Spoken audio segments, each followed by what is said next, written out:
성도의 신앙생활에서요, 반드시 알아야 될 것은 요동하는 세상을 바라보면 세파에 빠져서 휩쓸려 간다는 것입니다. 그러나 믿음의 주요 온전케 하시는 분인 예수 그리스도를 바라보면 아무런 염려 없이 세상을 평안하게 항해할 수 있다는 것입니다. 마태복음 14장에 보면은요, 이 풍랑을 만나서 두려워하는 제자들을 구해 주시려고 물 위로 걸어오시는 예수님에 대해서 말씀해주고 있는데요. 그 예수님을 이 베드로가 확인하고서 만약 예수님이시라면 나로 하여금 물 위를 걷게 하옵소서 이렇게 요청을 합니다. 그리고 베드로가 예수님의 그 대답을 따라서 물 위를 걷고 있는데 잘 걷고 있다가 이제는 예수님 뒤에 거친 파도를 바라보았을 때 두려움에 빠지고 또 바다에 두려움이 생기고 바다에 빠지고 맙니다. 우리가 이 땅을요, 주님의 기적의 은혜 위에 살아가지만 문제가 생기면 곧 불신앙으로 말미암아서 가라앉아 버리는 것은 우리가 눈으로 보고 또 발로 걸어가면서도 주님 뒤에 있는 문제를 먼저 보기 때문이라고 하는 것입니다. 그런 베드로에게요, 믿음이 적은 자여 왜 의심하였느냐라고 주님은 말씀하십니다. 지금 여러분에게 어떠한 문제가 또 여러분의 삶 속에 있습니까? 또 어떤 문제로 주님을 의심하고 계십니까? 오늘 본문 말씀은 바벨론 포로 생활을 하는 이 이스라엘 백성들에게 특별히 포로 초기부터 하나님을 원망하는 그들에게 주시는 그런 위로의 말씀입니다. 자신들은 하나님이 택한 백성 선민인데 왜 이렇게 하나님을 알지도 못하는 이방 나라에게 처참하리만큼 망하고 또 그것도 부족해서 그 나라에 끌려가서 포로 생활을 하는 것인지 도대체 이해할 수가 없다. 우리를 하나님의 백성이라고 그러는데 왜 우리가 이 모양으로 사는지 잘 모르겠다라고 하면서 하나님을 의심하고 또 원망하는 그런 모습을 보고 있습니다. 그래서 이사야 선지자를 통해서 주신 하나님의 약속조차도 그들이 의심하고 또 부정적으로 생각하고 있는 것이 오늘 본문의 내용인데요. 그런 이스라엘 백성들에게 하나님은 하나님의 백성으로서 잃어버렸던 순수함과 거룩함 또 정체성을 회복하기를 원하신다라고 하는 것입니다. 그래서 이런 상황 속에서 이사야 선지자는 오늘 본문 27절 말씀에 이렇게 원망하는 이스라엘 백성들에게 도전을 하고 있습니다. 오늘 27절 말씀 같이 읽어보도록 하겠습니다. 27절 말씀입니다. 야곱아 어찌하여 내가 말하며 이스라엘아 내가 이르기를 내 길은 여호와께 숨겨졌으며 내 송사는 내 하나님에게서 벗어난다 하느냐. 이사야가 이 의심하는 이스라엘 백성들에게 이 말하고 있는 것은 뭐냐면 우리 하나님은 결코 당신의 백성들의 사정과 원통함을 외면하거나 또 그런 분이 아니다. 침묵하고 계시는 분이 아니라고 말씀하고 있는 것입니다. 단지 우리가 믿음이 없어서 그 하나님을 의심하고 또 그렇게 생각하는 것이죠. 현재 자신이 비록 고난 가운데 있더라도요, 자신의 믿음 없음과 또 자신의 힘과 지혜를 의지함이 헛됨을 깨닫고 하나님의 사랑과 전능하심을 깨닫는 자들은 하나님만이 진정으로 내가 의지할 분이시고 참되고 온전한 도움이시라는 사실을 고백하고 하나님 앞에 도움을 구하게 됩니다. 이렇게 하나님의 도우심을 구하는 자를 본문은 여호와를 앙망하는 자라 이렇게 표현을 하고 있습니다. 그래서 하나님은 이사야를 통해서 저와 여러분들로 하여금 여호와를 앙망하는 자가 되라 이렇게 말씀하고 있습니다. 그래서 오늘 본문 말씀을 중심으로 해서 여호와를 앙망하는 자라고 하는 제목으로 같이 말씀을 나누기를 원합니다. 저와 여러분들이 이 땅을 믿음으로 살아가면서 여호와를 앙망하는 자가 되시고 또 그로 인한 은혜와 혜택을 누리면서 살아가시는 저와 여러분들 되기를 주님의 이름으로 축복합니다.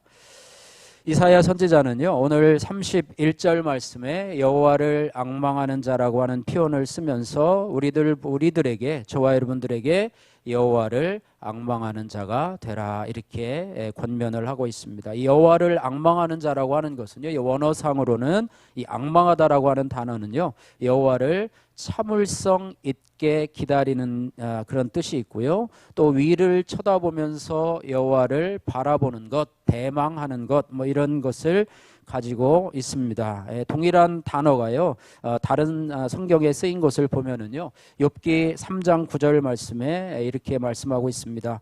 그 밤에 새벽별들이 어두웠더라면 그 밤이 광명을 발할지라도 얻지 못하며 동틈을 보지 못하였더라면 좋을 것을 이라고 하면서 밤에 그 밤이 광명을 발할지라도 라고 하는 부분에서 바라다라고 하는 것, 밤이 아침에 광명을 바라보는 것처럼 간절히 바라보는 표현에서 양망하다라고 하는 단어가 쓰였고요. 또 욥기 7장 2절 말씀에 하루 종일 노동한 품꾼이 품삯을 바라보는 그 문맥에서 이 단어가 사용되었습니다.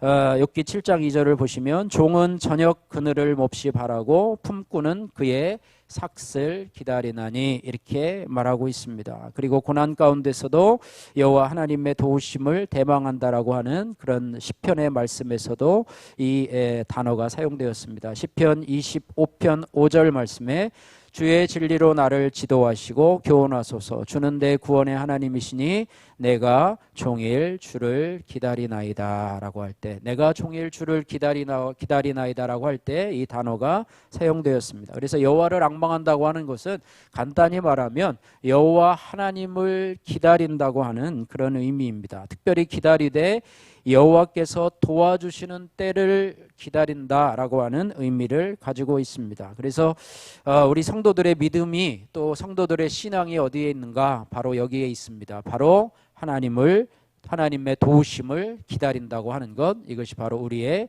저와 여러분들의 믿음이라고 하는 것입니다. 시편 40편 1절에서 2절 말씀을 보니까 시편 기자가 이런 자신의 믿음을 고백합니다. 내가 여호와를 기다리고 기다렸더니 귀를 기울이사 나의 부르짖음을 들으셨도다. 나를 기가 막힐 웅덩이와 수렁에서 끌어올리시고 내 발을 반석 위에 두사 내 걸음을 견고하게 하셨도다. 아멘. 이렇게 고백을 합니다. 이것은요, 이 여호와를 앙망한다고 하는 것은요, 또 여호와를 기다린다고 하는 것은요, 단순히 시간만 때우면서 하나님을 기다리는 것이 아니라 오히려 우리들을 위해서 하나님께서 베풀어 주실 것을 분명히 기대하면서 기도하면서 살아가며 기도하는 것을 기다리는 것을 의미하고 있습니다. 다시 말하면 우리가 칠흑같이 어두운 인생의 고난에 처해 있을지라도 광명한 아침을 가져다 두실 여호와 하나님을 참을성 있게 대망하는 자들이 되기를 요구하면서 하나님은 결코 그들에게 내가 너희를 실망시키지 않을 것이다. 반드시 너희의 기다림에 대해서 만족한 대답으로 채워주겠다. 이렇게 말씀을 하고 있습니다. 여러분은 지금 고난 중에 혹은 문제 중에 주님을 어떻게 바라보고 계십니까? 여러분 자신을 돌아보시기를 주님의 이름으로 축복합니다.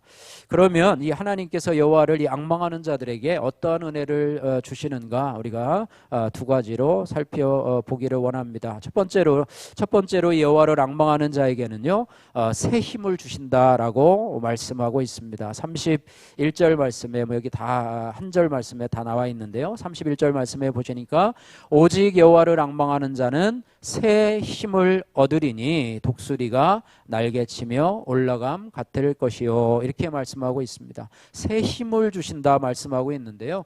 새 힘을 얻는다라고 하는 것은 문자적으로 힘을 움트게 한다라고 하는 그런 의미가 있습니다. 다시 말하면 이제 봄이 완연하게 이제 무르익었는데요. 겨울에 얼었던 땅이 녹으면서 그 땅에서 여러분 새싹이 솟아나지 않습니까? 그런 것처럼 새 힘이 그와 같이 솟구쳐 오르고 또 강성해지고 또 겨울에 추위를 참았던 이 나무에서 이제 봄이 되면 싹이 나고 잎사귀가 돋아나는 것처럼 우리 안에서 힘이 솟아나는 것, 이것을 의미하고 있습니다.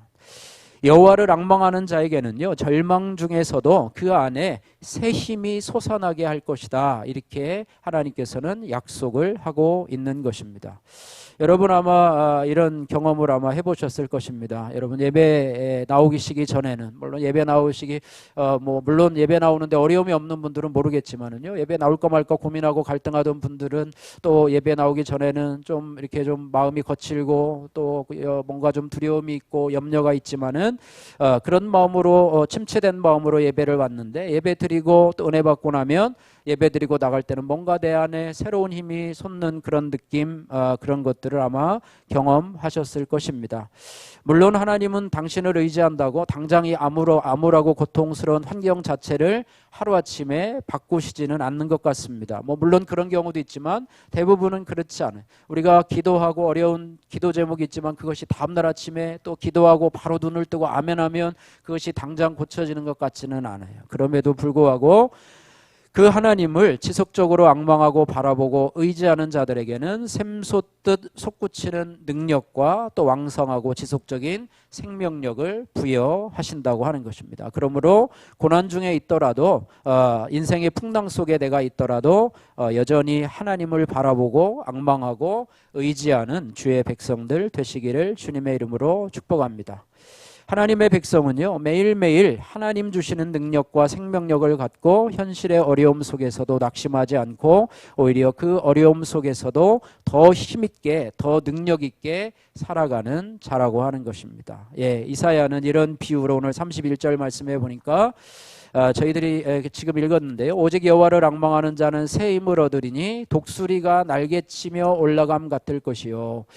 여러 가지 비유가 있는데 특별히 독수리의 비유로 독수리 날개치며 올라감 같을 것이요 이렇게 했습니다. 하나님이 주시는 새 힘의 상태를 독수리에 비유하고 있는 것이죠. 이 비유에는요 영적인 의미가 담겨 있다라고 하는 것입니다. 날개치며 올라가는 독수리는 엄청난 힘을 발휘한다고 합니다.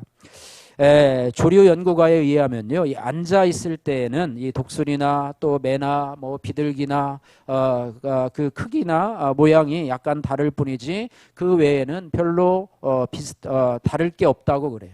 그거나 그거 독수리나 또 비둘기나 솔개나 이런 거 비슷하다고 하는데요. 그런데 일단 이 독수리가 이 날개를 펴서 날게 되면은 상황이 전혀 다르다고 합니다. 그래서 그것이 다른 새들과 구별되는 그런 이유 때문에 아마 독수리가 날개치며 올라가는 모습을 여호와를 앙망하는 자에게 힘을 주시는 그런 모습으로 비유를 한지 모르겠습니다. 성도도 마찬가지입니다. 세상 사람들과 섞여 있을 때는 별로 구별이 되지 않습니다. 이 사람이 믿는 사람인지 안 믿는 사람인지 오히려 안 믿는 사람이 더 힘이 있어 보이고 밝아 보이고 그럴 때도 없지 않아 있습니다. 그런데 그런 가운데서도 주님 주시는 새 힘을 받아서 날개치며 일어나서 내게 능력 주시는 자 안에서 내가 모든 것을 할 수 있느니라 하는 고백을 할 때 우리 믿는 사람들은 세상의 사람들과 차별된 모습으로 살아갈 수 있게 되는 것입니다. 이것이 바로 성도의 믿음의 날개라고 하는 것입니다. 성도가 낙심되고 좌절된 자리에서 믿음의 날개를 펴면 독수리가 날개를 펴서 엄청난 힘을 발휘하듯이 엄청난 그런 영적인 힘을 발휘하게 된다라고 하는 것입니다. 오늘 이 본문의 새 힘은요, 이 아까 말한 것처럼 땅 위를 날아서 하늘로 비상하는 독수리와 같은 엄청난 힘, 엄청난 새 힘을 의미하고 있는데요. 그 힘을 바로 여호와를 앙망하는 자에게 주시겠다 이렇게 말씀을 하고 있습니다. 이 힘은 바로 우리가 이 땅에 살아가지만은요, 우리가 이 땅에 매여서 살아가는 것이 아니라 이 땅만 바라보고 살아가는 것이 아니라 하늘나라의 시민권을 가진 자로서 하늘을 보며 하늘을 날아가는 고결한 삶을 살아갈 수 있는 그런 능력을 의미하게 됩니다. 여러분, 독수리의 날개에 대해서 살펴보았는데요. 여러분, 독수리의 시력이 이 조류 연구자들의 그런 연구에 의하면요, 저희들은 보통 한 1.5 몽골 사람들은 한 2.0 정도 된다고 하잖아요. 눈이 시력이 좋은데 이 독수리의 시력은 6.0에서 한 8.0 정도 된다고 합니다. 사람보다 한 8배까지 더 멀리 볼 수 있고 자세히 볼 수 있다고 하는데요. 그 이유는 독수리 눈에는 이 빛을 인식하는 세포와 정보를 뇌로 전달하는 신경 섬유가 많기 때문이라고 하는데요. 그래서 수백 미터의 상공에서도 슬슬 돌다가 땅 위에 먹잇감이 눈에 들어오면 전광석화처럼 낙하해서 그 먹잇감을 낚아채는 이유가 바로 눈이 좋기 때문이라고 합니다. 또한 독수리의 눈은 이중 렌즈로 되어 있기 때문에 땅을 보는 것이 아니라 푸른 창공 또 찬란한 태양을 직시하면서 비상한다고 합니다. 하나님을仰망하는 자 역시 마찬가지입니다. 성도의 눈도 역시 믿음의 이중 렌즈로 되어 있음을 믿습니다. 그래서 환경을 보는 것이 아니라, 문제를 보는 것이 아니라, 이 땅을 바라보는 것이 아니라 배후에 역사하시는 하늘의 하나님을 바라볼 수 있게 하는 것, 이것이 바로 성도가 가진 믿음의 이중 렌즈라고 생각이 됩니다.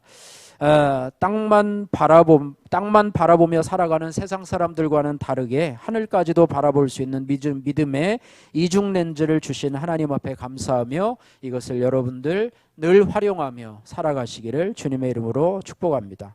그렇게 믿음의 렌즈로 세상을 초월해서 하늘을 바라볼 때 이 세상 사람들이 감당하지 못하는 힘과 능력이 저희에게 주어지게 되는데, 히브리서 11장 믿음의 장은요, 특별히 38절에 보면 믿음의 사람, 이런 사람은 세상이 감당치 못하니라, 이렇게 말씀하고 있습니다. 여러분, 비행기를 요즘엔 뭐 여행이 어떻게 또 많이 풀렸다고 하는데요. 여러분, 비행기를 여러분 타면서 뭐 해외여행이나 아니면 제주도라도 가본 적이 있을 거예요. 조금만 올라가다 보면, 처음에 이제 이륙하고 조금만 올라가다 보면 우리가 살고 있었던 뭐 공항이라든지 이런 데 이 마을들이요, 점점 이제 위에서 이렇게 바라볼 수 있게 되고, 또 점점 작게 되고, 조금 더 이제 정상 궤도로 올라가게 되면 우리가 밑에서 위로만 보았던 그 구름 위에서 이렇게 보면서 참 구름도 참 아름답다, 그죠? 구름이 참 아름답다, 뭐 이런 고백을 하기도 하는데요. 참 이 땅에서 우리가 참 우리로 하여금 참 힘들게 하고 또 우리의 삶을 그늘지게 했던 구름조차도 어떻게 보면 하늘이라고 하는 곳에 비상에서 올라가다 보면 그것조차도 작게 보이고 또 그것조차도 아름답게 보이는 것이 바로 영적 진리인 것 같습니다. 1938년에 창시한 이 MRA, 즉 세계 도덕 재무장 운동의 창시자인 이 프랭크 북맨 박사는 이렇게 말했다고 합니다. 이 세상에서 제일 큰 죄가 무엇인지 아느냐라고 하면서 그 답으로 적게 생각하는 것이 큰 죄이다, 이렇게 말했다고 합니다. 뭐 적게 생각하는 것도 그렇지만 뭐 협소하게 생각하는 것, 시야를 좁게 생각하는 것, 이것이 죄라고 이렇게 고백을 했는데요. 이 북맨이라고 하는 그 분은요, 이 그 산상수훈, 마태복음 5장의 산상수훈의 말씀을 보면서 거기에서 원리를 찾아내서 전 세계적으로 또 특별히 또 믿는 분뿐만 아니라 믿지 않는 자들까지라도 거기에 나온 원리를 적용해서 세상을 좀 바꾸자라고 하는 운동을 그렇게 창시를 했는데요. 적게 생각하는 것이 죄라고 했는데요.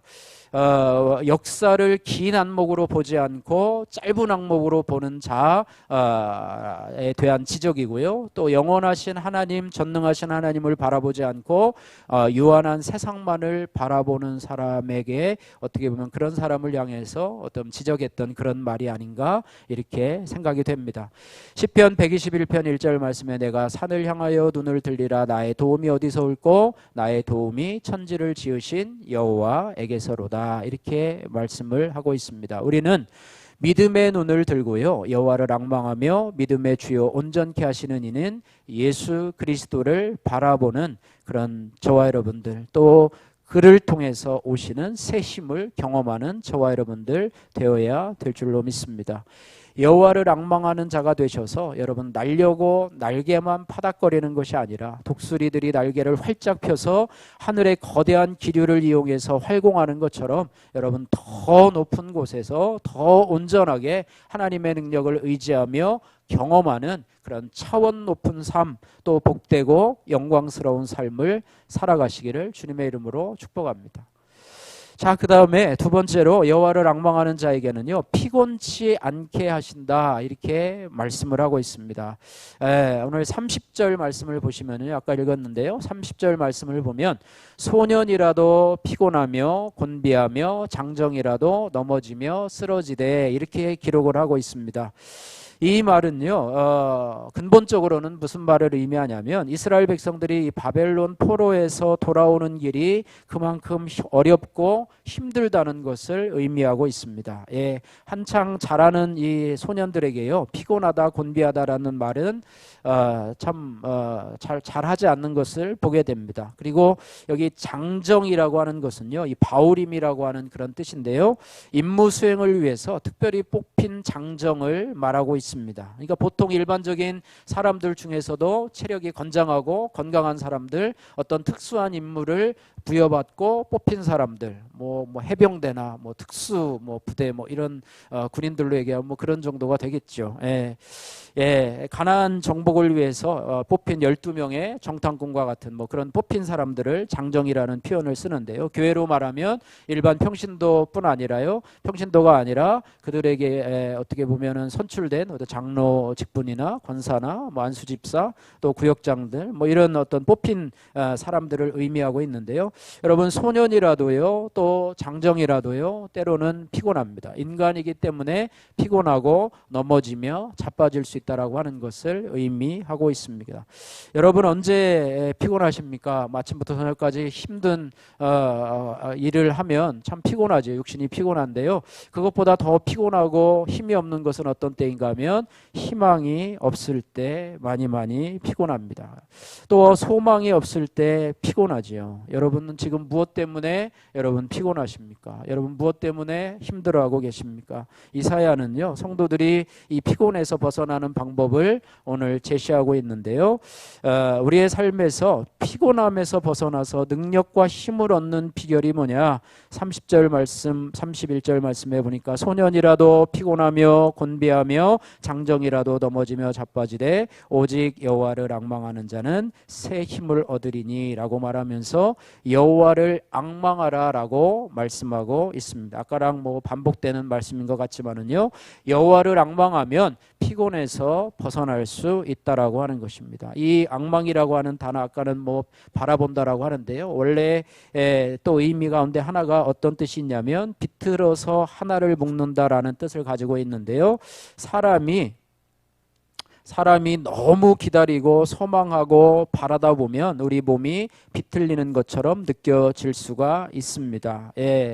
이사야 38장 14절에도요, 그런 의미를 드러내는 표현이 하나가 있는데요, 여호와여 나의 눈이 쇠하도록 앙망하였나이다, 이렇게 말하고 있습니다. 너무 기다리고 또 기다리다가 눈에 핏줄이 설 정도까지 해서 눈이 정말로 쇠할 때까지 기다리는 모습을 보게 되는데요, 그만큼 사모하는 것, 생명을 걸고 바라보는 것, 이것이 바로 앙망이라고 하는데요, 특별히 사람은요, 자신의 믿음이 약해져서 피곤하고 곤비하고 위축되고 쇠약해지면 하나님도 마치 그런 분인 것처럼 하나님의 능력과 또 하나님의 행사까지도 과소평가하고 자신의 기준에서 그렇게 판단하려고 합니다. 그러나 하나님은 우리가 판단한다고 그런 분이 되는 것이 아닙니다. 그래서 그분에 대해서 이제 이사야는요, 그분은 우리와는 다른 분이다. 그분은 피곤하지 않고 곤비치 아니하시고 명철이 한이 없으신 분이시다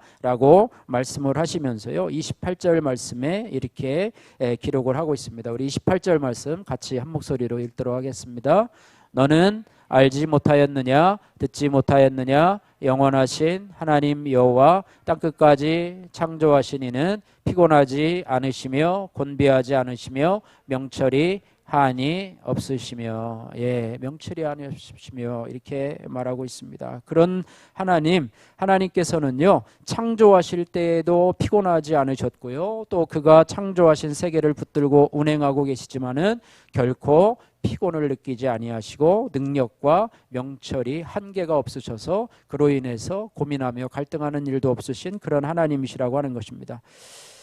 연약한 우리 인간, 또 유한한 우리 인간은요, 여러 가지 일로 피곤하고 또 곤비하다 해도요, 전능하신 하나님께서는 결코 피곤하지 않으시는 하나님, 곤비하지도 않으시는 하나님, 그러하시기에 피곤한 자에게도 능력을 주실 수 있는 하나님, 무능한 자에게도 힘을 더하실 수 있는 하나님이시라고 하는 것입니다.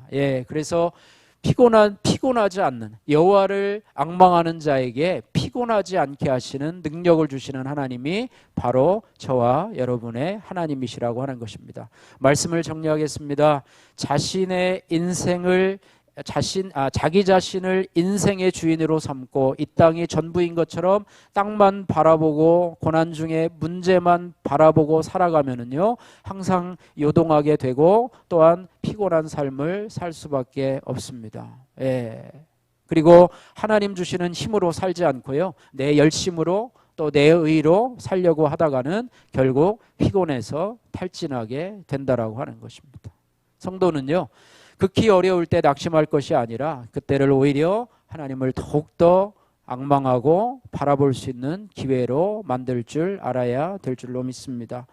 올해의 말씀 중에 아까 읽었던 세 번째 말씀이 있죠. 모든 경건한 자는 주를 만날 기회를 얻어서 주께 기도할지라. 우리 시편 32편 6절 말씀에 말하고 있는데요, 힘들고 어려울 때, 내가 힘이 빠지고 낙심되고 좌절될 때, 그때가 바로 하나님을 만날 수 있는 기회라고 하는 사실을 여러분 기억해야 해야 할 것입니다.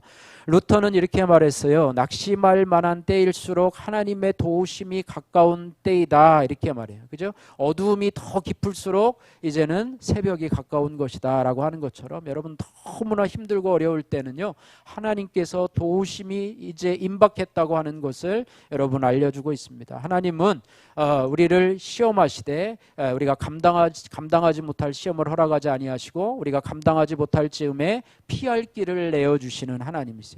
우리가 죽기까지 내버려 두시고 방치하시는 그런 하나님이 아니라고 하는 것입니다. 어거스틴도 이렇게 말하고 있습니다.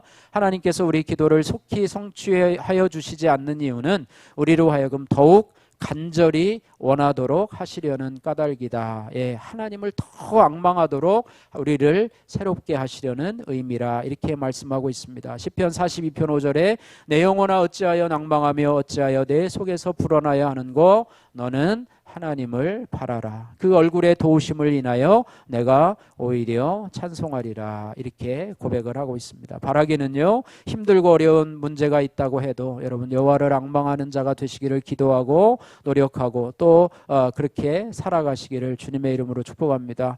여러분이 아무리 분주하고 또 힘들고 피곤한 삶을 산다고 해도 여호와 앙망함을 잊지 않을 때 여러분 영적인 집중력을 잃지 않고 또 주님 주시는 새 힘을 통해서 강건한 삶을 살아가게 되고 또 평생 걸어야 하는 인생의 여정 속에서도 하나님께서 주시는 힘으로 피곤함을 모르는 삶을 살게 될 것입니다. 여호와를 앙망하는 자들에게는 하나님의 돌보심과 붙드심이 있기 때문에 결코 지치거나 실족됨이 없이 인생의 행복이 환경이나 여건에 있는 것이 아니라 주님이 주시는 내적인 풍요로움에 있다는 사실을 깨닫고 여러분 결국 승리하게 될 거라는 사실입니다. 여러분의 문제를 여호와를 앙망하며 독수리가 날개치면서 올라가서 여러분의 문제를 위에서 바라볼 때 그 문제는 오히려 아름다운 것이 되고 우리를 변화시키시는 하나님의 아름다운 그런 손길이 되리라고 믿습니다. 여러분 믿음의 이중 렌즈를 가지셔서 땅만 바라보고 그 문제에만 집중해서 넘어지거나 또 피곤하고 힘들고 낭망하지 말고 하나님 앞에서 여러분 하나님의 은혜를 통해서 여러분 그런 문제 중에서도 승리하시며 살아가기를 원합니다. 오늘 하나님께서는 이사야 선지자를 통해서 여러 가지 문제와 고난 중에 의심해서 피곤해 하는 저와 여러분들에게 이렇게 권면을 합니다. 오직 여호와를 앙망하는 자는 새 힘을 얻으리니 독수리의 날개치며 올라감 같을 것이요 다른 박질하여도 곤비치 아니하겠고 걸어가도 피곤치 아니하리로다. 아멘.